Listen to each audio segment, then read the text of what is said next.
Hi, everyone. You're listening to episode 49 of the Fifth Meeple Board Game Podcast. Thanks for joining us today.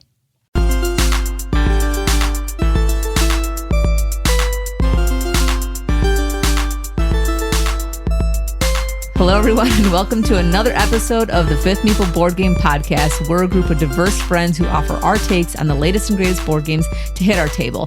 I'm your host, Daniela, the Goofy Noob, and I'm joined today by the Collector. Hey, this is David. The Intellectual Introvert. Hi, everyone. This is Chris. And the Deluxifier. Hello, it's Pete. The end is nigh. Today we are talking two games where no matter how hard you try to fend them off, disasters just keep coming. We'll start in our ancient cities where centuries of rule are about to crumble as we inch closer to our empire's end. Then it's to the moon where our lunar cities need maintenance committees as we experience nothing less than a moon colony bloodbath. And finally, because we just can't help ourselves, we'll add urgency to this emergency as we pit these games against each other in our ultimate showdown, the Battle of the Funnest. But before we light it up, David, what's our buy, borrow, burn for today? Yeah, since we have two kind of bloody things going on, I decided that we're going to get a throwback here. And this is actually going to be quite tough even for me. But the games that are up for nomination today are Risk, Battleship, and Stratego. And all of these games, somebody's getting eliminated. And so I think it pairs pretty well. But which one are you buying? Which one are you borrowing? And which one are you burning? This is a tough one for me. You're right. The game I actually like the least is Stratego. The reason I struggle a little bit is because my son likes it. It was one of the first games he wanted to play with me. It's like, hey, I can engage with him at a time when maybe he didn't want to engage otherwise, but he would if we were playing that game. That being said, he's older now. We play other things now. I think I have to burn that one. Battleship I'll borrow. Just I have a lot of good memories of that. Risk is one for me that I have a lot of memories of that. I played that until I was much older. I still have it on my shelf. It's an old beat up box. Probably doesn't have all the army pieces in it, but I can remember that one for a long time. And just I like chucking dice as well. And that's a nice little dice chucker. So I am buying Risk, which I did. Actually, I have all three of these on my shelf. But I'd buy Risk. I would borrow Battleship, and I'd have to burn Stratego. Hate to say it. Your son's out there booing. I know. All right. Well, I'm actually a child, so I am going to buy Battleship. One, because I do have it at home, and I'm really good at sussing out where the ships are for some reason. It's just like really enjoyable to like be blowing things up. And oddly enough, I've never played Risk or Stratego. Stratego? Stratego. It's Italian. Really? Okay. No, but my brother used to play Risk, and I used to watch it, and I was really enamored with it because they were always talking about Axis and Allies, and like it was super interesting. So I probably would borrow that, and I think for the reason that Chris wants to burn Stratego, that I'll do that too. Never played it. Don't need to. He doesn't like it. I don't like it either. Then. All right, well, I'll go next. The one that I would buy gives me real good fond memories would be Stratego. I remember getting that for one Christmas. I didn't have anybody to play with. I just couldn't wait to play this game. I did like the hidden movement, and when I was able to find somebody to play with me, I usually beat them up pretty good. So I do like that game. So I would probably buy that one. I've actually kind of looked to see if I can pick it up somewhere just to have it in my collection. The next thing that I would do, the borrow, would be Battleship. And this goes back to, again, when I was little, I played a lot of games with my sister, Linda. We would go over to her house. My other sister was with us. We would always play games, and Battleship was one of the ones. And this always sticks in my mind because as I would be playing against my brother-in-law, he would always go, "I won." And I was like, "No, you didn't. No, you know, at the time I was probably 8 years old or whatever. So he would always get me on that. So Dave, when you're listening to this, that's a shout out to you. And the last thing I would do, I would burn Risk. I played it a lot with some friends when I was in high school, junior high, really. And I just couldn't get into the battling and rolling the dice. And it always seemed like such a long game. Well, it's definitely a long game. Yeah, it's a long game. For what it's worth, if it was like half the map, maybe that would be better. So that's the one I would burn. And I also remember I had the little pieces that were shaped like a little triangle, and always one would fall on the floor, and I'd end up stepping on it. So that's a reason to burn it straight from there. So, David. Nice. So for me, I'm going to buy Risk. I've had good memories with that game. I remember playing with my buddies, my dad, my brother. Some days we'd be like, oh, we're just going to pause. We'll play it the next day, because the sessions were like 8 hours long and we just keep going until we had a winner. The game I'm borrowing is probably Stratego. I have good memories of that game, just kind of having, setting up bombs and then having people just run into them because they think there's a troop on the other side, just floats my boat. The game I'm burning, and I don't really want to burn it, but I would burn Battleship out of this just because it led to a lot of fights in my family. I remember playing with my brother, would be like, you're cheating, and you're moving your ships, or whatever the case is, or you missed even though you hit it, just to mess them up. So that game I'm probably burning just so it caused less fights in my childhood. But other than that, I like all three of these Were you games. moving them? Huh? Were you cheating? If you stack one on top of the other, you should lose. That way, I don't know. There's a lot of variations you can do on that map. Brother. There's an episode of Seinfeld where Kramer and Newman are playing a game of Risk, and it's going over multiple days, and they end up having Jerry watch over it, and it's like Jerry's trying to keep Newman from coming in and moving things around. I'm a Seinfeld fan, but yeah, I just watched that like a couple of weeks ago. I was like, that was funny. All right. Thanks, David. So those are our opinions on this episode of Buy, Borrow, Burn, but we'd love to know what you all think out there and have to say. Let us know by sending us an email at thefifthmeeple@gmail.com. You can also follow us on social media or in our BGG guild, or check us out on our website at fifthmeeple.com. In addition to subscribing to our show, one of the best ways to help us grow is to leave a review on Apple Podcasts or wherever you may listen. And if you do, we just might read one of your comments on a future episode. All right, guys, let's light the fuse on our discussion of Empire's End.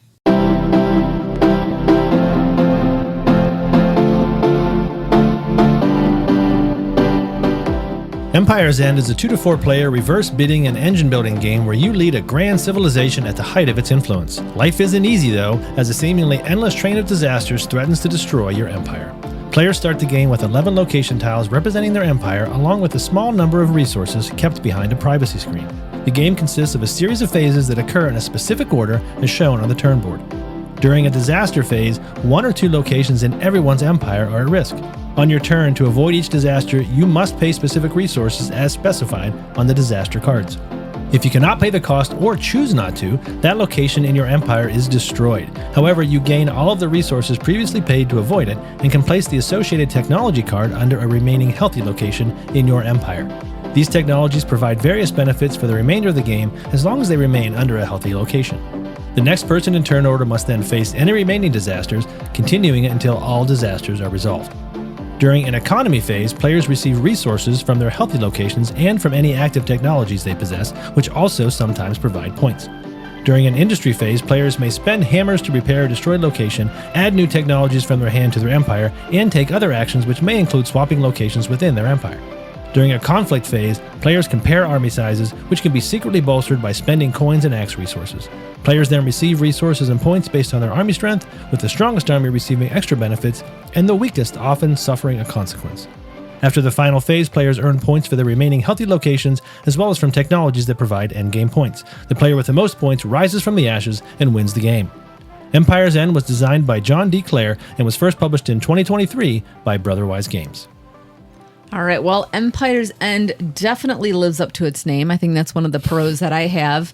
It is an all-out battle. I think one of the times we were playing, guys, I was like, I can't get anything going here. And you're like, well, it's not Empire's Beginning, it's Empire's End. And it's like, oh, yeah, try and change your thinking on this. But what are some other pros as we're playing this game that really come out? One of the things that I like about the game is that the rules and the setup are fairly simple when you're playing the game. You can explain it relatively easily, and the flow of the game actually works really well. I like that you can see what's going to be coming up, and you can kind of do some planning. And I wouldn't say it's a game where you can, avoid getting disasters. You're going to get disasters in this game, and you have to be ready for that. And I think a lot of people who play games, when they start playing a game like this, they just have this adverse, I do not want to take a disaster. I do not want something bad to happen to me. So I think that's a little bit tough to get over. Once you get over that hurdle, though, I think that it's a really good game. And this was one of the games that when I first played it, I was like, man, I just don't like playing this. But as I played it more, I enjoyed it more, and it actually turns out really well. Yeah, Danielle? to your point, Pete, I mean, you're going to lose a lot in this game. It's about losing the least. So if you can keep some resources and you can keep some city tiles and things like that still going, you have to know that, like, in advance, you're not hoarding onto the things that you would normally in a game of, like, kind of like this. You're going to lose. It's called Empire's End for a reason.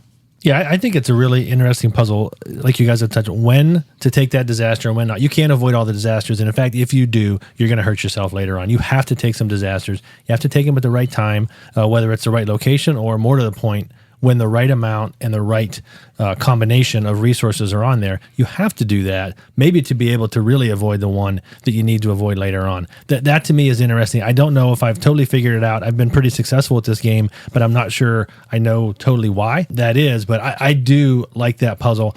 And the game also, I think it especially gets interesting when you start to move your locations around, and sometimes you move them so that you can benefit from some of your new technologies, and sometimes it's just, hey, everybody's 32-point location starts at the same point. I'm putting my 5-point location over there.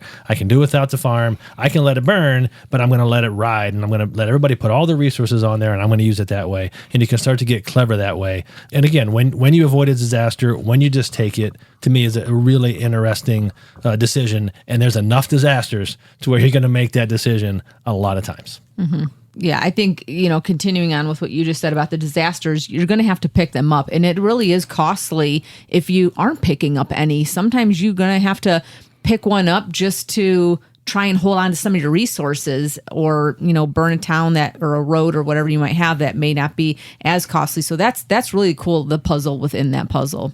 The one thing I would add about those disasters, or there are some good disasters, and when I say good disasters, I mean the bonuses that you get on the bottom of those can really be beneficial, especially end game scoring or more options when it comes to the events that are coming up. You're going to have an industry event coming up, and if you can plan it right. Sometimes in the last game I played with Dave, me and him played just a 2-player game, and it worked really well. But there was a lot of planning on, do I just take it early because I think he might take it? So there's a time where you have to make those decisions, and they're not always clear cut. But sometimes you do want to take one of those disasters, or it's coming around. It's like, don't take it, Chris. Don't take it, Chris. I want to take it. I'm thinking that in my head, and Chris takes it. It's because you looked at it. Well, yeah. I try not to. And those disasters are very different. And depending on what you're trying to do or the time of the game, it can be, that technology that comes along with that disaster can be really good. Exactly. Or you can be looking at it like, that does nothing for me, and I'm going to get hosed and have to take it and, Right. and get no benefit from the burn. Yeah, I mean, I think the more I played this game, I'm kind of like Pete on this. I think that I've discovered more layers, kind of like an onion. I'm peeling back. I was like, well, I didn't see that the first couple times I played it, and now that I play it more, I see that there's more behind the screen, more behind the board, I guess, than what I thought originally might be there. Also, I just want to go and say, anytime a game, because I'm normally the one setting up the games. And anytime a game, comes preset, meaning that like everything's in its own box, I just hand people their player boxes, that we don't have to do this huge, gigantic setup. And I actually enjoy that the board on this is small, because we've been getting a lot of boards that they're really, really big. And I actually think that we should reverse that trend and get smaller boards, because not every board fits on the table. And then we got a player mat and all this other stuff that we're doing. And for this game, I really enjoy that the setup is really smooth. And I love every time somebody comes here, I'm like, here's your box. Here's your box. I don't have to go through all these components, bag everything separately. And they've done a really good job on that front end to get you into the game, which I enjoy. Yeah, I also liked it. To me, it's a relatively quick game. I had the average of all of my plays at just under an hour 15. I think it could continue to shrink the more we play it, but there's a lot of depth in what is a relatively quick game. A lot of times, if you want good depth, you're like, okay, I'm going to be sitting here for 2 hours, 3 hours or something. This is a really, really good game with a lot of strategy, a lot going on, and it's over in an hour and 15 minutes. Very little downtime, too. You are always doing something. I totally agree with you, Chris. I was watching David last time because I'm going, how does David have all these resources? I was watching you and the towns that you were destroying. I was watching a lot of people just trying to understand what is the angle that they're playing. And I think you can play this a number of different ways, but I'm not sure. I still want to figure out is there only one or two ways you can really win this game? Or are there multiple different ways? And I think with time, we will see that and see how it kind of works itself out. Yeah, I was going to put that out as one of my pluses too. Is I don't think, at least I haven't seen it yet, I don't think there's a you got to do this in order to win, other than you're going to have to take disasters and you're going to have to find the right times. But a great example, David, you the last game we played, we're going big army, right? And you can get a lot of points from big army. And when I saw you doing that, I'm like, well, shoot, I've got small army over here. David's going to run away with it. And the right cards didn't come up. Right? Yeah. So that's one thing, is the right cards have to come up. The second thing is, as you're building that army, you're not getting end game points. You're not building that other pieces that can get you to that. And so it is a balance. Maybe there is somewhere out there, you got to do this and this is how you win. I haven't seen it yet. Yeah, I haven't seen it yet either. To piggyback on that, when Dave and I played the 2-player game, because I know we played at higher player counts, the game that took only about 45 minutes, which I thought was fantastic. And it was an in-depth game. And to your point, we did kind of go on different strategies, because Dave was taking, and his town was burning. I mean, he had bunches of things burning. But in doing so, he was able to manipulate his board, and he actually got a lot of endgame points. And he ended up winning, where I had my town, which was, not quite as on fire, but I had tons of resources, and I was able to do a lot of different things and rebuild. So just talking about that, there are different strategies and paths to victory.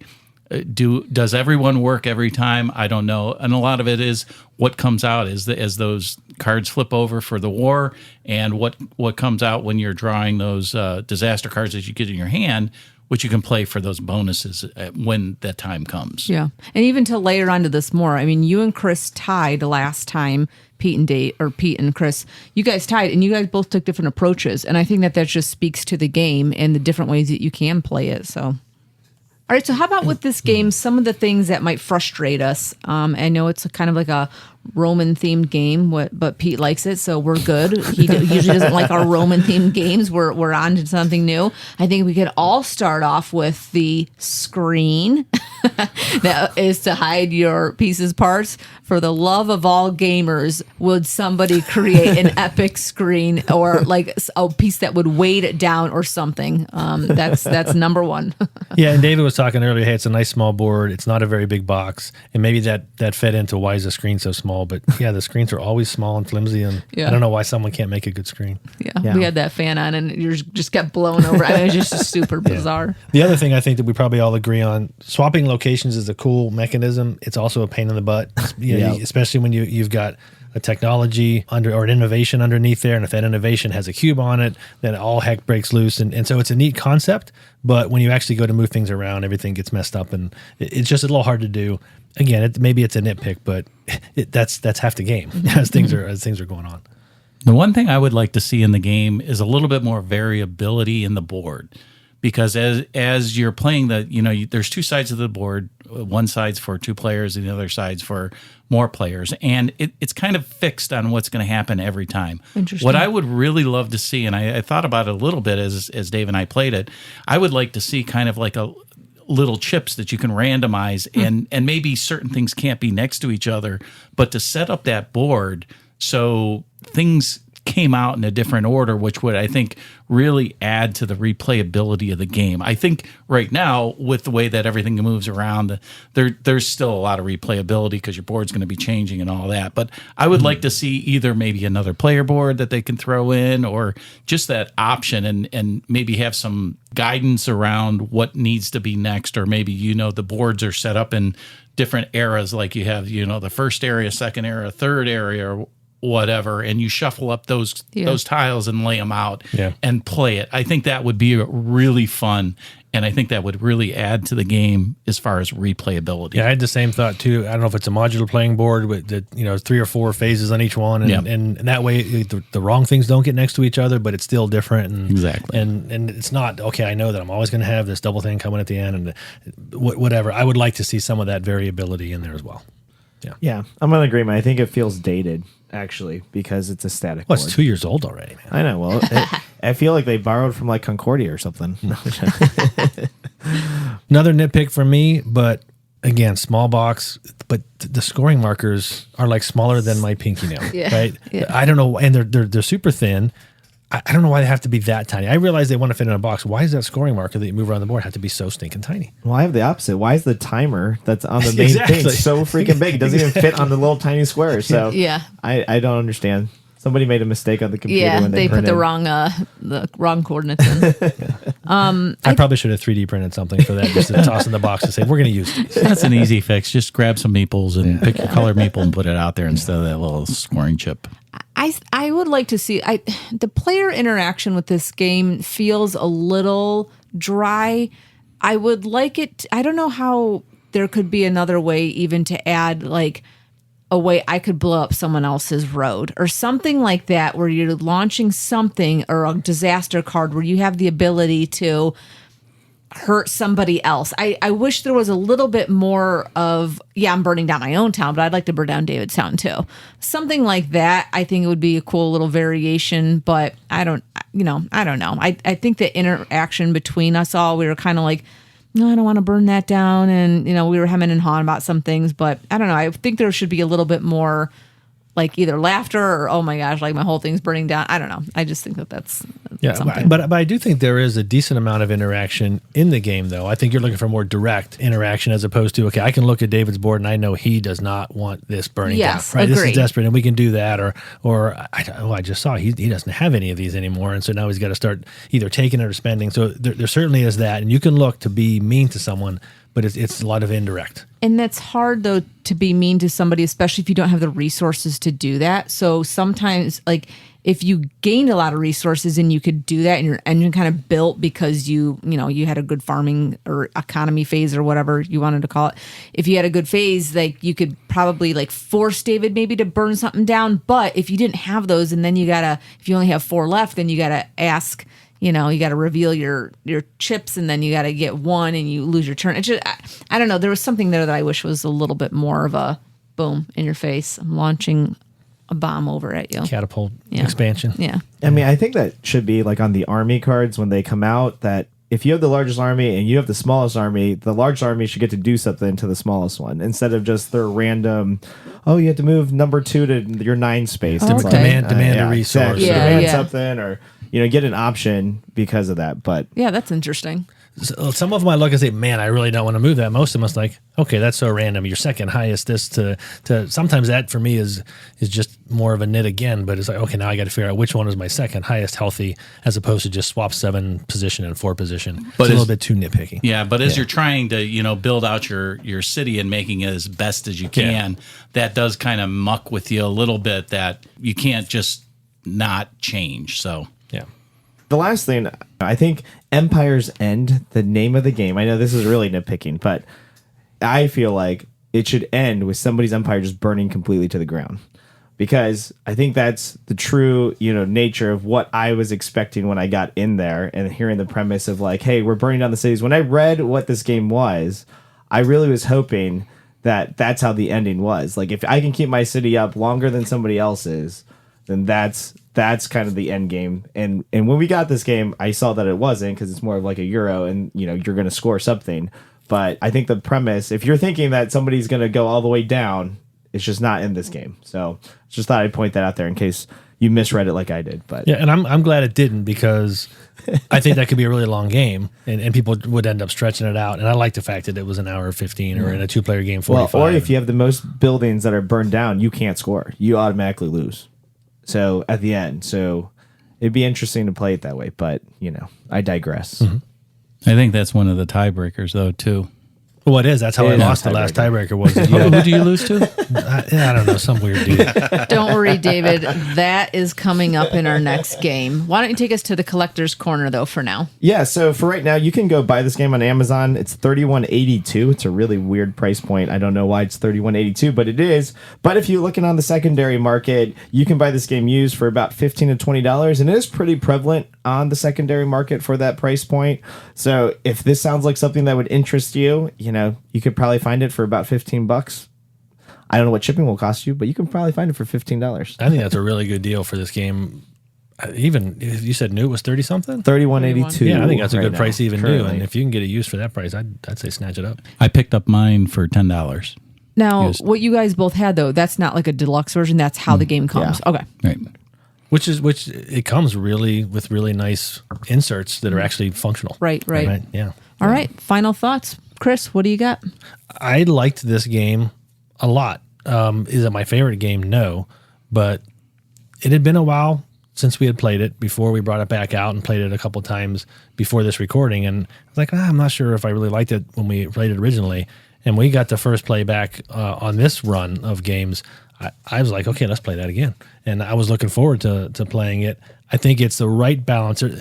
I said before that, hey, you can have a game that's crunchy or that is a little bit heavier and a lot going on, but then they tend to take 2 to 3 hours. This is not super crunchy, but I think for me, it's the perfect length for the type of game that it is and what you're going through. I really enjoyed it. All right, Pete. This was one of the games that I said early on when we first talked about it that I really didn't like it at first. And as I played the game more, same with you, Chris, I tend to like it better because I think I found those little unique things in there that make the game special for me. I just being able to, I wouldn't call it complete control, but being able to mitigate some of the things and making those decisions on we didn't talk about it too much, but that it's kind of like that no thanks mechanism where no thanks, I don't want this disaster yet, and it keeps going around. I do like that in the game. So for me, this is one that's grown on me, and I did buy it, added it into my collection, and I'm actually thinking about ways of blinging it out a little bit more instead of using those cardboard chips. I might actually go out and try to find, maybe axes or something like that, just little wooden tokens, because you really don't have a whole lot behind your screen. Maybe you have 10 or so if you have that many. And it's going to fall over anyway, so it doesn't matter. I mean, that would be something that I actually am considering just to kind of make it a little bit nicer because, again, picking up cardboard chips, I just don't like doing. And I know when Dave and I played, I brought out little metal coins and just used those. David? Yeah, I mean, my final thoughts on this game is if you ever played the game No Thanks, this is a board game version of that game. So if at all you played that game, and it's a really kind of an intro gateway kind of game called No Thanks, but if you ever played that game and you're like, I like the concept of putting stuff down and not having to take that card that's a bad card, I think you should play this game because I think you'll like this game if that's kind of your niche and if that resonates with you, but it's more of a board gamer's game, I guess, if you want to say. Danielle. Yeah, I think my final thoughts are that I didn't know really what to expect with this game when it came out. I couldn't really tell, again, by the name. I just thought it was, some type of Empire game that we were going to be playing, but it turned out to be really interesting. I really enjoyed that no thanks aspect of it. I think building the Empire, knowing when to burn things down, I think there's a lot here to unpack, and I think as we continue to play this game, we're going to see really how it shakes out after a couple more plays. So very interesting game. Well, guys, our control of this fighter is waning, so let's start waxing philosophical on Moon Colony Bloodbath.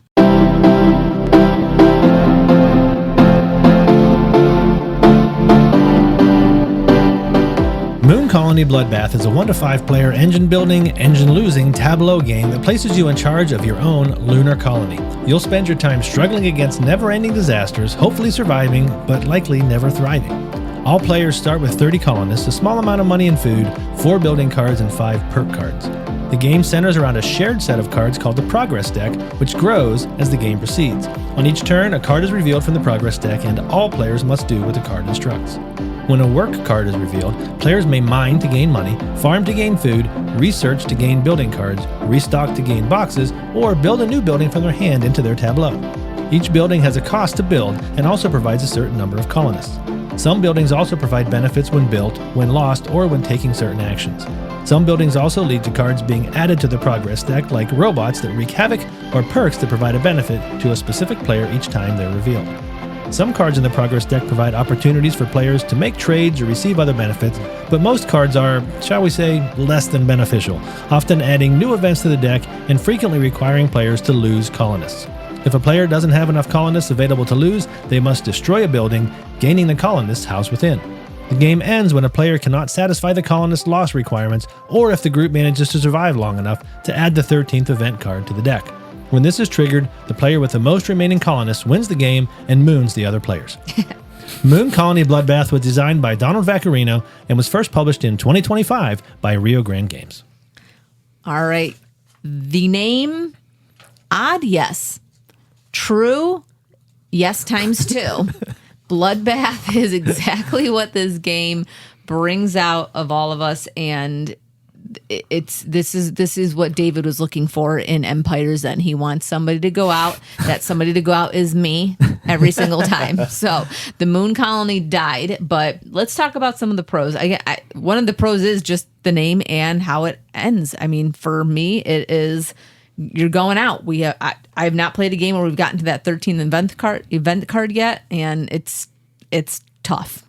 I just think this game has a lot of personality. If you look at the box cover and the art, you might not like it, but it's a little retro-y. But if you look at all the different cards that are in it, there's a lot of funny things that are said, and they try to bring some of the humor into the board game, which I kind of like.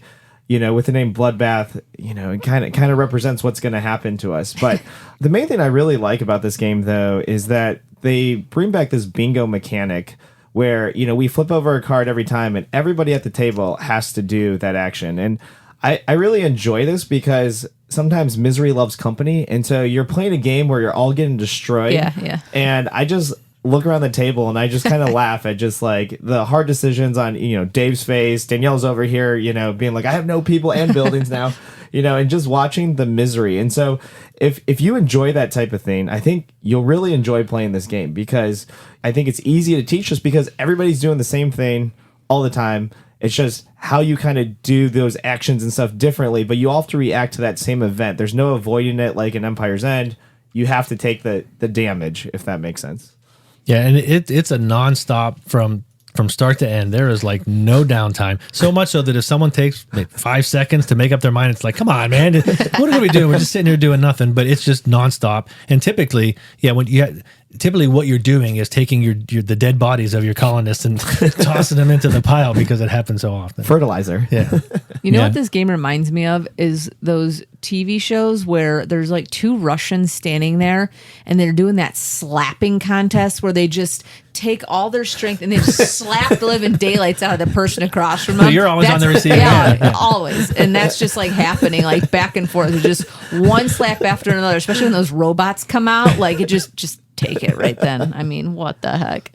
The one thing that I do like about the game is at least that simultaneous play, which I think is a benefit. I think if it didn't have it, I don't know that it would work that well. Having everybody do the same thing to me is a little bit on the samey side, but it does make it easier to teach. So when it comes to that's something. Now, one of the other things you mentioned about, and I'll talk about it later, but it is, as you said, sometimes I feel a little rushed in the game, or especially Dave, because he's trying to do a little bit more strategic this planning. is not that game. This is not a game. Yeah, Just this kill is some not a people game. already. just make a decision and go with it, and try to do the best you can. And I think to the point, when you go into this game, go into it thinking that it's just going to be bad and bad things are going to happen to you. You can try to mitigate it as much as you want, but bad things are going to happen. Just like in the other game we talked about, your city is going to burn. You are going to lose people, and you're going to lose buildings, and things are just going to go downhill for you. Maybe not so much at first. You feel like, oh, this isn't too bad, but as we get more cards into that deck, all of a sudden, your 4 work actions seem to go. They're a lot farther between, and just in between that time, bad things are happening. So just be aware that that's the game, and if you like that in the game, this is a game for you.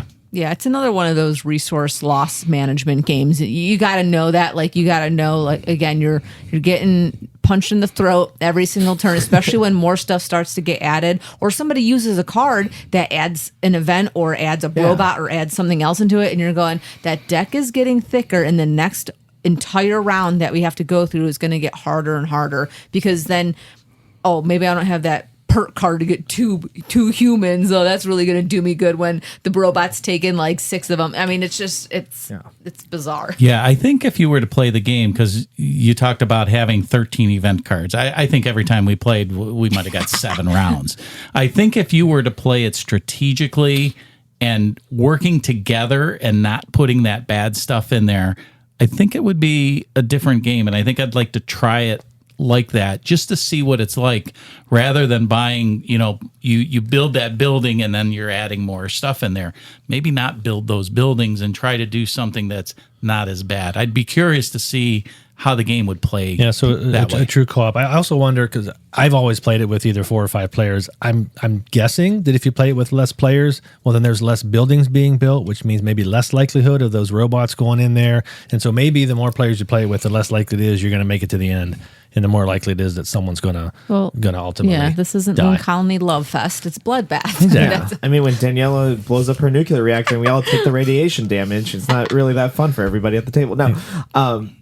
For me, though, I have played this game a lot solo. I do own the game. So, I was just playing this as a solo game. I do like playing with everybody, but the solo is really challenging. I mean, you can be very strategic, and to try to win, I mean, you still have to have a lot of things go right. I think, I played this at least 7 times till I finally beat it. And even then, it was a challenge. And just because things are going to come up no matter what happens, every round you're going to add this nasty robot to the deck, and you start very fast learning why, we might not want AI to have robots. But I think this game's just, it's a goofy game. But I guess I'll talk about the weaknesses later. But well, go ahead and intro us into that No, after I Chris got gives plenty. a couple Chris more has got a things. lot of good points on Chris here. got a lot of good stuff. Well, we were talking about the shared deck, and I think the concept of that shared deck is an interesting one, that if we're putting something in the deck, it's impacting everybody. So, but it's not a co-op game, right? And so we're not trying to work together. We're putting something in the deck, and so I maybe hear that, okay, David's got something over there that he can spend boxes for this. And so if I have a building that I can build that says everybody get rid of 2 boxes, I'm throwing that in there, not to help, but to hurt. At the same time, I'll be putting something in there that helps me. So I like that idea of shared deck building. I don't know if that exists elsewhere. Shared deck building. I think that's maybe the next innovation that Donald Vaccarino just brought into gaming. But I think that's really interesting. I'm not so sure I have as much control over what I put in that deck as I'd like to have, though, because usually I'm building the building that's going to help me. But maybe that as I play it more, I'll be able to balance that and do that at the same time, rather than just saying, I get 7 people for $3 as opposed to 6 people for $4. But what am I doing to others to make it more likely I'm going to survive longer? This game, I think, does have a really good arc, meaning that the beginning, when you start off, it ramps, but it's a good ramp. You feel like you can maybe do this. And then about midway through the game, it's a roller coaster straight down. Yeah. But I like that it has that mechanic that, you feel the incline and then you feel it tipping and you feel that you feel it. I mean, not every game invokes a feeling, and when you're on that downhill slide, you're like, it's just a survival mode at one point. I don't even care anymore. I'm just trying to survive. But I really like the story, the arc that it kind of projects onto us. But go ahead, Chris. No, that feeds into my last comment, that this game does something that most games can't. It gets me talking just like for no reason at all, and actually cheering for the cards. I can remember multiple times I'm yelling before David was our guy that flipped over the deck. I'm yelling, work, right? I'm calling out for what I want that next card to be. That's not me. I never do that. I'm the introvert, but this game has me doing it. And to me, that says a lot about engagement. And yeah, once you go over that, it's not a roller coaster, because once you start going down, it's just down. It's just straight down. Straight. Yeah. Yeah, and I think that goes to, we can talk about some of the things that frustrate us.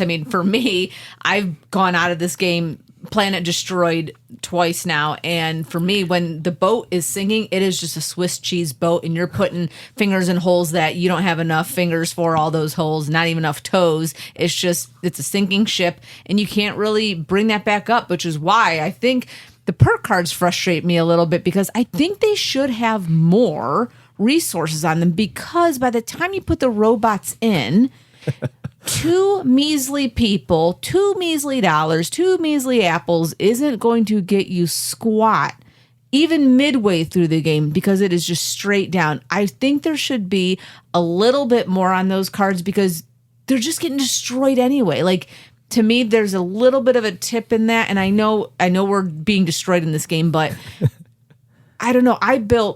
My goal last game was to build as many buildings as I could, so I could have the people to be able to spare when I ran out of people on my board, on my player board. It didn't work, even though I had like 5 cards out there. I ran through those people; they just got destroyed in like 2 turns, and that was just, I think, a little frustrating to me. But again, it could be how I was playing the game. But Pete, I saw you kind of nodding your head. Well, I don't know if we're talking about perk cards. I did have that down there. I think when you can put those perk cards in matters. And I think, there's been games where I've played and it's like I don't see a perk card at all till halfway through the game. And then it doesn't really even matter for me to put it in there. I mean, at that point, David's, collected, maybe 12, 13, 14 more people than I did because he put his person in right away on the first turn. And as, you go through that deck, that's one of the things I think I wish there was a little bit more agency over that. Mm-hmm. And the other thing I would say, and I don't know that I want to roll into tough stuff, but you have your 4 work actions, and one of those actions, which is get boxes, I don't know that anybody was really ever doing it. I know I never did, and it to me it was like there's three actions. I know Dave was doing it, and typically whenever he'd take a box, like the next card that flipped over was get rid of a box. It was doing him nothing in that last game that we played. But to your point, Pete, with those perk cards, so you have to have the right building to allow those perks to come out. So you may not see that, which is what you're talking about, having a little bit more agency over that, just for the listeners. What do you think about a house rule? Because it's all about what cards you get, and you can only get so many cards. So maybe there's a house rule. What's in my mind is, hey, you keep 4 at the beginning, but rather than just being dealt 4, maybe you're dealt 8 and you keep 4, or you're dealt 8, you pick one, you pass it. And so you're seeing all kind of cards. And again, you're able to start to build what you might be able to do rather than just, these are the 4 cards I got, they stink.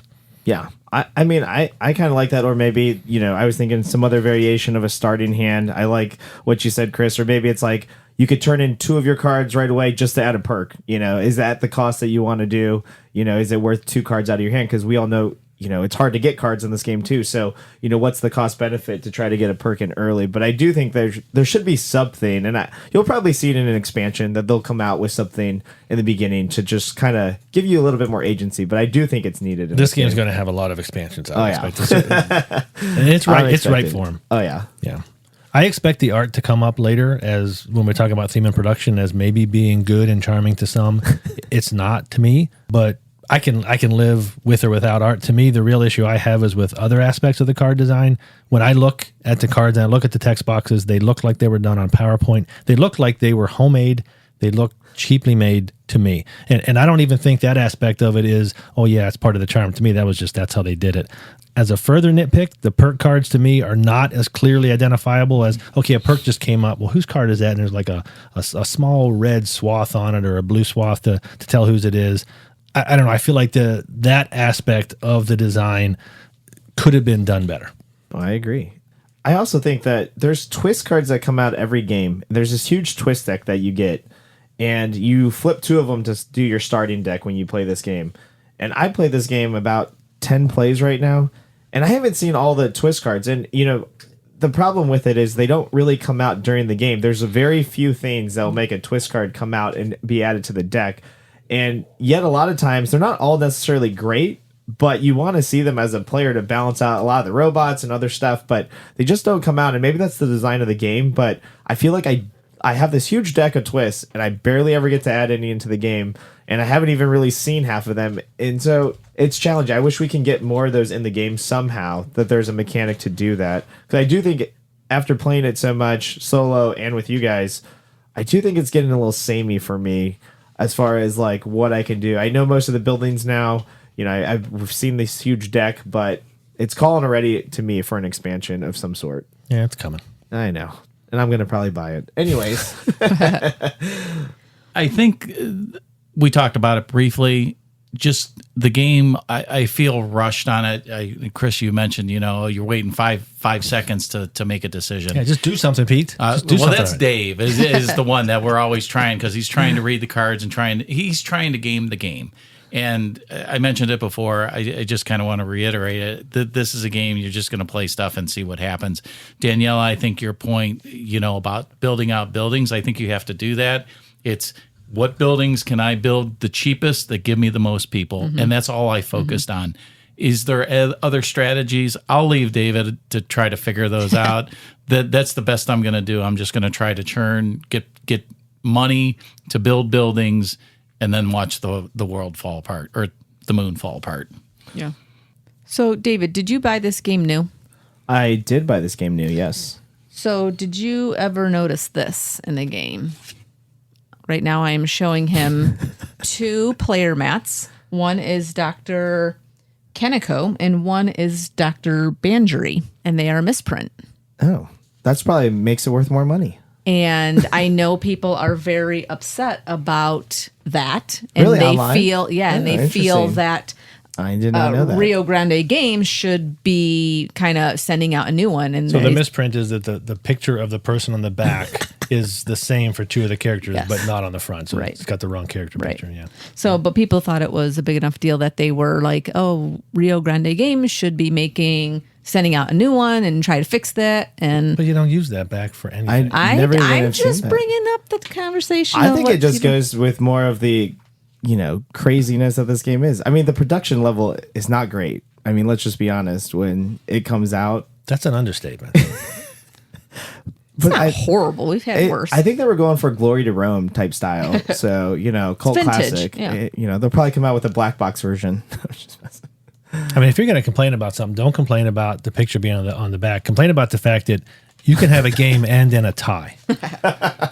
Man, I dislike that. Right? There's like one tiebreaker. Yeah. And if you're still tied, okay, share the win. Come on, man. We You ignored gotta that, do yeah. better. I think me and you just kept going until somebody died. Like, I think Daniela died. Which is and what we should have done. We said, we're just Yeah. going to keep flipping cards until one of us goes out. It's Last quite man a bit standing. longer, too. Yeah. Well, the last thing I'll say as far as the game, and Daniela, I know you pointed it out, this is a game where somebody's going to lose and they're going to lose big, and you don't feel good when that happens. I would at least rather have something to where, did I do better than somebody else rather than just, and I think that the point is you get to a point and there's just no recovery. Yeah. You're going to go out and you got to sit there for another 15 minutes while all your guys die. But then if you're sitting to the left of Danielle, you can see, okay, she's got 3 turns left probably, and she's going to die. And I just, okay, I can't try to build for anything. I can see when it's coming, and I'm just going to try to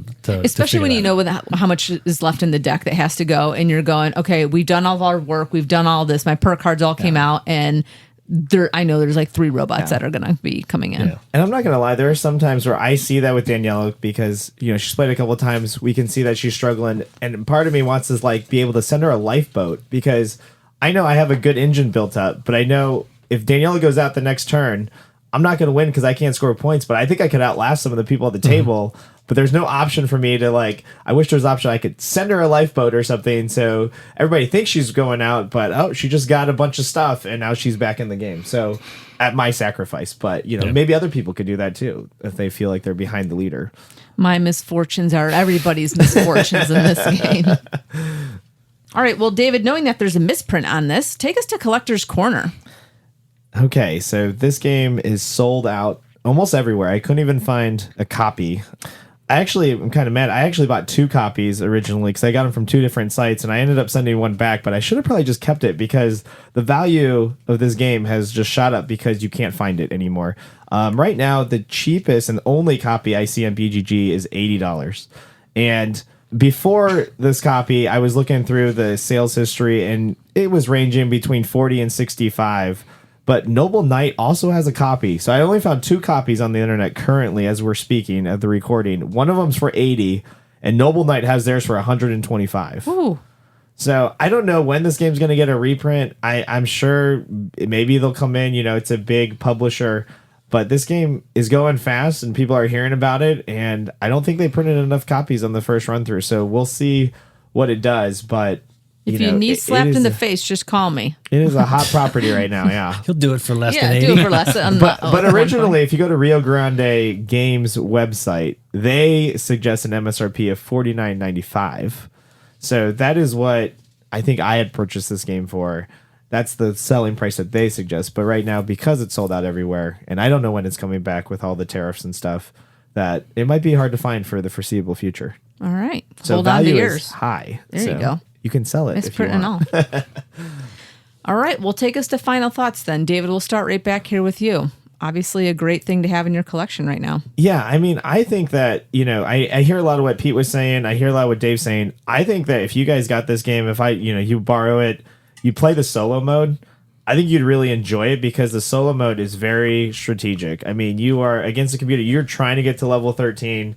And I think you guys would have a lot of fun because I think that's the aspect that you guys would like. I think in the multiplayer setting, it's almost a totally different game. It's the same game, but it's a vastly different. And so I will say I've had good experiences both with the solo mode and with playing with everybody. But if I had to pick one or the other, I really do like playing solo a little bit on this particular game. But I do like watching Daniela, cry over here too. So it's a toss-up for me. Well, Pete, final comments. Are you playing this solo so you can only be disappointed in yourself at the end of it and only yell at yourself?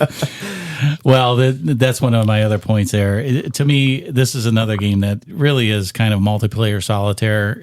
Everybody's doing the same thing. You got a little bit of how you manage that yourself, but there's really no direct interaction that we talked about. Cards are just going to flip over. If you can get stuff in there before other people, you're going to have at least a little bit of an advantage. So for me, it's a game I would play. I'm not going to ask to play it, but that's me.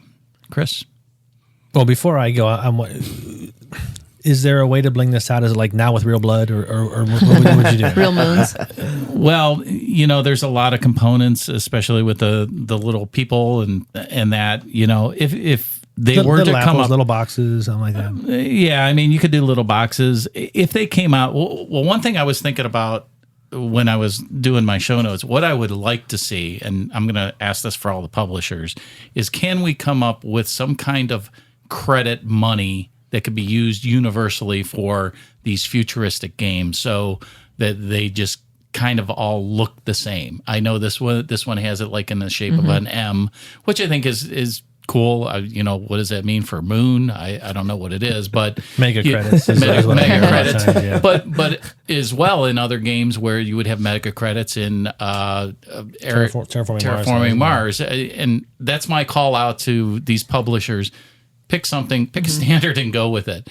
But as far as, blinging it out, the other thing I would say is it took a little while to set up the game, because I think there's the decks that you got to shuffle through. Everybody's pulling their stuff out. I would like to see, like in the other game, a smaller like an insert or a player thing that has all the cards in it. You're starting money. I would like to see that in the game. I think that would be beneficial. Maybe they'll do that in the next version, and they'll come out with a more deluxe version, kind of like Dwellings. Yeah, just anything that helps with setting up the game, because that's one of the things, setting up and tear down, because I know we're all pulling. Okay, you grab the coins. I'm grabbing the people. I tried to organize them last time, and everybody had a fit. And then we're trying to sort out the cards, and there's not much you can do about that because you want the backs the same. But those would be my suggestions if they were going to do something with it. Okay, yeah, and as far as bling out, you mentioned coins. You could certainly have coins. You could have crates. You could have little apples. But the reality is, they're coming in on and off your board so fast that. Yeah, you got those blings, but then again, apples are probably rolling all over the place if you have little ones. For me, I actually really like this game. I would not spend $80. I sure wouldn't spend 120 for it, but I'm cheap. But again, because I have some issues with the production too. But I really enjoyed this game, and while Pete would not ask to play it, I probably would. It's not really my type of game, but I think it's just the fact that it's just once you get through. Halfway through that first deck, or you're done with the first time and that second deck's coming, it's just nonstop, boom, boom, boom, and it's just fun. I don't know if it was real people, I'm sure that ain't fun, but as a game, I had a blast playing this. Yeah, I think overall a very unique game. It does a lot of unique things. I think there are some ways that we would all like to see kind of some of the mitigation be a little bit different, but at the end of the day, it does exactly what the name and title is. It's a bloodbath. For me, it definitely is a bloodbath. I did enjoy this game.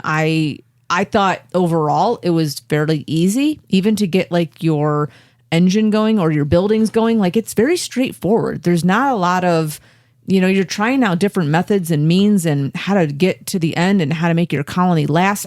It's just a very interesting puzzle in a puzzle for me. So I actually did enjoy this game.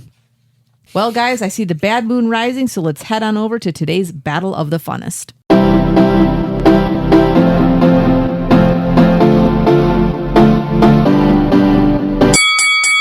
All right, right, everyone, the moment of truth has arrived. It's time to separate the men from the boys and the games from the toys. We're pitting these games head-to-head against each other in the ultimate face-off. In one corner, weighing in at 2.36 out of 5, with an overall BGG rating of 7.0, having grown its plantation from a single station to an 11-location nation, viewing life through a prism of cataclysm, facing double disasters like a misfortune master, the admiral of adversity, the dealer of destruction, picking axes and taking names, Empire's End. In the other corner, weighing in at 2.13 out of 5, with an overall BGG rating of 7.8, first discovered in a crater by a galactic trader, at home in a dome with homemade loam, accepting no counter plea when at its apogee, taking away the ability to see tranquility, the Regolith Reaper, the Maestro of Mortality, the Crown King of Calamity, Moon Colony Bloodbath. And now, let's see who's the master of disaster in our battle of the Funnest Showdown. Okay, guys, you remember how this works? We're going to evaluate these 3 games head-to-head, 5 different categories: theme and production, mechanisms, value for your time, replayability, and the fun factor. The game that gets the most votes wins each category, and the game that wins the most categories takes the prize in our Battle of the Funnest. So let's fire it up with theme and production. David. This one's tough for me, I think, because the production on Empire's End is just, I feel like it's good for the most part. You know, with Moon Colony's production, I have a lot of issues with just the production. As far as theme goes, though, I'm probably more attracted to Moon Colony Bloodbath. I like the goofiness. I like the fun, I guess, style. And Empire's End, I look at the art. It looks kind of dated. It could probably just be Concordia. So, oh, man, this one's tough. Thanks, Chris. And I'm gonna go with Empire's End. So this should be a thing for all game developers out there, publishers. It needs to have quality components that actually function well, I want to say. So Empire's End, get the game to the table faster. Going over to Daniela. I agree. This is a hard one because none of the pieces are really great, but Empire's End does package it better. They package the entire game better. The artwork on Empire's End, really, with the towns and the roads and the cities, are really quite beautiful as well. I am, though, more of a space person. I like space. I like Star Wars. I like all those kinds of themes. Chris and I disagree on the art. I actually really like that retro-y looking art. But I think for overall, and Empire's End's going to get a ding for me on this because of that screen. But I think overall, the production of theirs was a little bit more thought through, especially with the individual player opponents income pieces. So it's going to be Empire's End on this one for me. Pete? Yeah, I agree with you. Empire's End, I just think it's a cleaner, simpler game. That we talked about it a little bit. The board's nice and small when it goes to scoring. It's easy to follow. As far as the production in Moon Colony Bloodbath, there's just cards. The chips are not quite what I would expect for a game to be coming out now. Yeah, I just expect a little bit more out of a game. So I'm going to go with Empire's End. I'm going to go over to Chris. So in Empire's End, I hate the little score pieces. I don't know why they're so tiny, but the other pieces are okay. The art's pretty good. The trays are nice, and the idea that you're just trying to keep it together, and sometimes you need to let things burn. Hey, that's a pretty cool theme. In Moon Colony Bloodbath, I think the theme is excellent. It's funny and it's fun, but it's the art, the graphic design of the cards for me that just make me hate the production there. It's Empire's End for me. It's a clean sweep on theme and production. Empire's End wins the category. We will go to mechanisms. We'll go to Daniela. This is going to be completely personal opinion on this, obviously. It's my score. It's my vote. I should hope so. But I feel for the mechanisms on this one. I really like them both, honestly. At the end of the day, I think Empire's End is very clean. It's very easy to understand. There's a little bit more, I think, on some of the destruction event cards on that can be a little bit confusing to understand, where in Moon Colony Bloodbath, robot comes out, 5 people die. I know exactly what that means. There's a little bit more of a straightforwardness to Moon Colony Bloodbath for me in my brain that I am going to have to say that wins by not a lot, but a little bit. David. I think they both take a simple mechanic, putting something on it so you don't take it, putting a chip on it so, it keeps going around with Empire's End, and Moon Colony Bloodbath flipping over a card. And I've never heard of a bingo mechanic. And when I heard people talking about this, oh, it's a bingo mechanic. What is a bingo mechanic? Are we just calling out the B8 and everybody's just playing B8? but actually seeing it in practice, it still blows my mind how this came about. I didn't think I'd like it as much, but seeing it, just how simple it is. Like, everybody has to do this. I don't know. There's something I like about that. So, judging the two, I'm gonna go with Moon Colony Bloodbath on this one as well. Just because of the straightforwardness that Danielle was saying, easy to teach. Moving over to Pete. Moon Colony Bloodbath, as you said, you flip it over and everybody's doing the same thing. There's not a lot of, we use the word agency a lot, where I feel there's a lot of mechanics more so in Empire's End, where I'm doing the no thanks thing. I'm making decisions based upon what's out there. Do I want to take something? Do I want to pass? Do I want to grab those resources? There's battling. Am I trying to get the different resources that I can? I can plan a little bit. I just like that. I don't want to use the word control in either of these games because there's not really control, but I think there's more mitigation that I have in Empire's End. So that's what I'm going to go with, Empire's End, and we're going to swing over to Chris. Yeah, for me, Empire's End, the reverse bidding is pretty cool. You know, I'll pay not to take this. And then the trade-off of taking the hurt, but to gain a benefit, and you mix that in with the mini game of moving around your tiles, not only to get a benefit of your innovations, but maybe to give you an advantage in a future disaster. I like that. Moon Colony Bloodbath, the idea of collectively building a deck, I think that's pretty cool.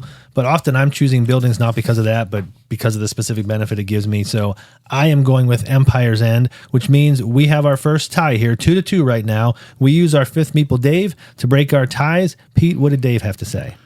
All right. Well, Dave said all the mechanics in Empire's End are more impactful in the gameplay. I like how you can choose to resolve or ignore a disaster. The game also allows you to plan and think about your next turn in order to build a better engine between turns. All right, so Dave breaks the tie with Empire's End, and Empire's End takes a 2-0 lead in categories, but we will go to value for your time. I'll start this one. For me, this is a close one, and honestly, as I'm sitting here, I'm wavering and saying, hey, actually, you know, as I'm preparing ahead of time, I thought I knew where I wanted to go. Let's see where I end up. Empire's End, you're engaged the whole time. And again, you get that reverse bidding that you don't get in many other games. It's typically less than 90 minutes, maybe less than an hour, depending on player count. Moon Colony Bloodbath, quick game, again, less than an hour. It's nonstop action. You're literally playing every second of the game. The tension is real. In the end, I feel like Moon Colony Bloodbath gives me an experience I don't get from other games. It's unique. So that's going to be my pick here. I'm going to go with Moon Colony Bloodbath. I will kick it to Daniela. I do feel the engagement with those around you when I'm playing a game is really what I want. I want an experience when I'm playing with people, my friends, and I just wish there was a little bit more interaction that I could, again, try and destroy someone else's army or town or something in Empire's End.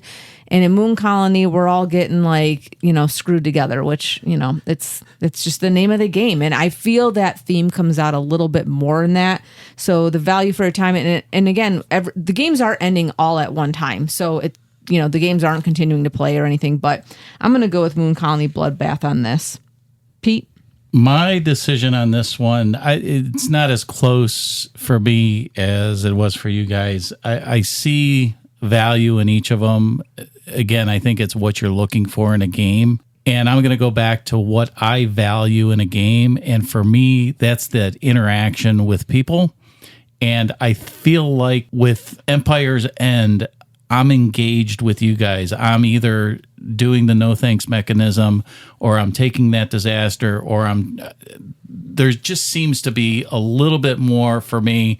I think I'm just going to add in a little bit. This isn't really everything that matters to me, but I do believe that the setup and teardown is a factor. It's not the total factor, but as far as the time for me to open a game and play it, that does factor in for me, at least a little bit. So it's going to be Empire's End for me. Over to David.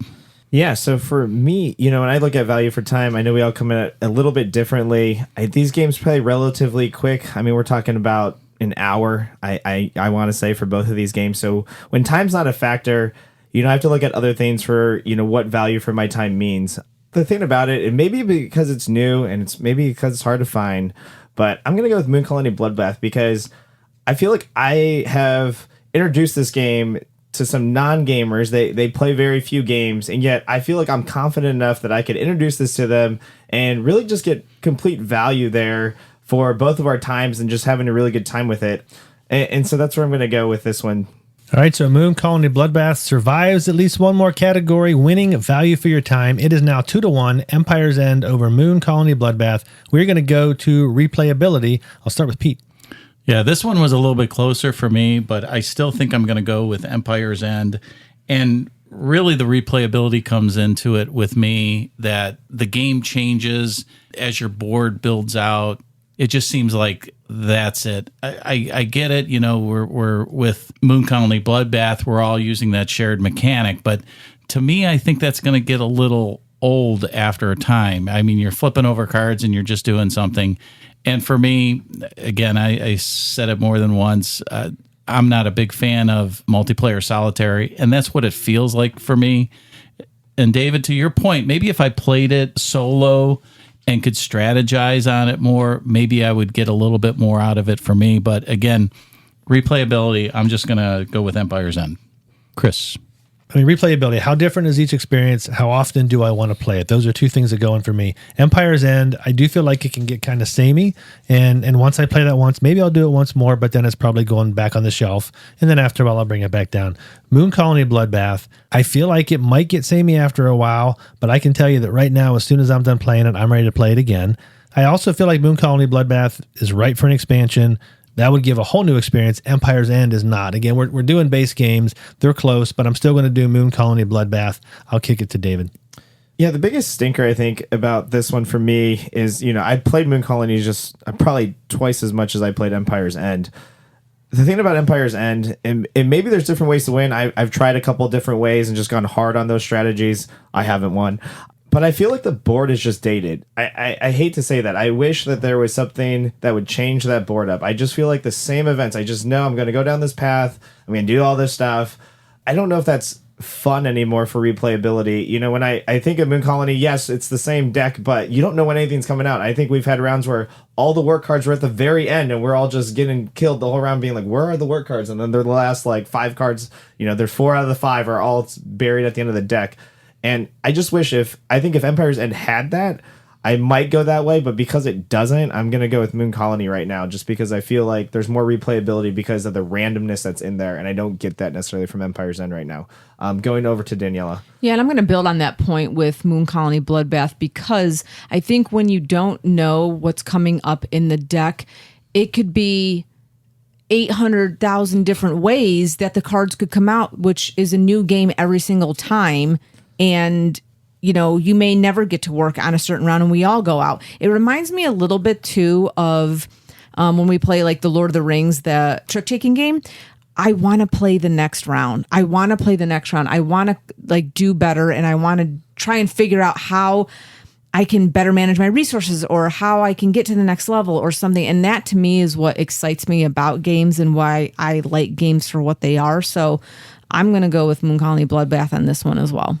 All right, so Moon Colony Bloodbath surviving again. It takes replayability 3-1. We have a 2-2 tie. Empire's End and Moon Colony Bloodbath. We go to the fun factor. I'll start. Empire's End, it's a challenge. It's also a bit of misery. I think it is fun, but Moon Colony Bloodbath for me is just 100% flat out fun. I'm yelling at the deck. I'm laughing at the ridiculousness, and I'm just having a good time the entire time. So it's Moon Colony Bloodbath for me, but I'll go to Pete so we can talk about how fun Empire's End is. Well, you're looking at my notes, but I'm actually going to kind of say that if we're talking about disasters being fun, I think that Moon Colony Bloodbath does kind of have a lot of those events that we talk about. We all groan together when things come out. And as far as I like control over my game, that may not necessarily be the fun that I want out of a disaster game trying to mitigate it. To me, that's a little bit more work than it is fun. So I'm going to go with Moon Colony Bloodbath, and I'm going to slide it over to Daniela. Yeah, no question. Moon Colony is just one of the games that I'm excited to play. I want to keep playing it, and mainly because other people don't have it. Chris. I already went. David, sorry. Yeah, I'm going to keep it short and simple. I think exactly what Pete was saying and what Chris was alluding to. When you could have people at the table shouting for different cards to come out, kind of like in Raw, we want Raw to come out. Those games don't come around very often. And when they do come around where the table is groaning together collectively, there's something special about those memories that I start to form with that game. That's the game I want to be in. Even if I lose, just the fact that everybody has to go through the same misery with me is quite fun sometimes. So for that, Moon Colony Bloodbath gets my vote for fun factor. All right, it's a sweep of fun factor for Moon Colony Bloodbath, and with a score of 3-2, Moon Colony Bloodbath eclipses the competition and wins today's Battle of the Funnest. Well, folks, that brings us to the end of yet another episode of the Fifth Meeple Board Game Podcast. We hope you enjoyed our discussion, and if you'd like to get in touch, just email us at thefifthmeeple@gmail.com or reach out to us on social media. Thanks again for listening. Until next time, just stay out of trouble, folks. Goodbye, everyone. Bye-bye. Thanks for listening. Adios.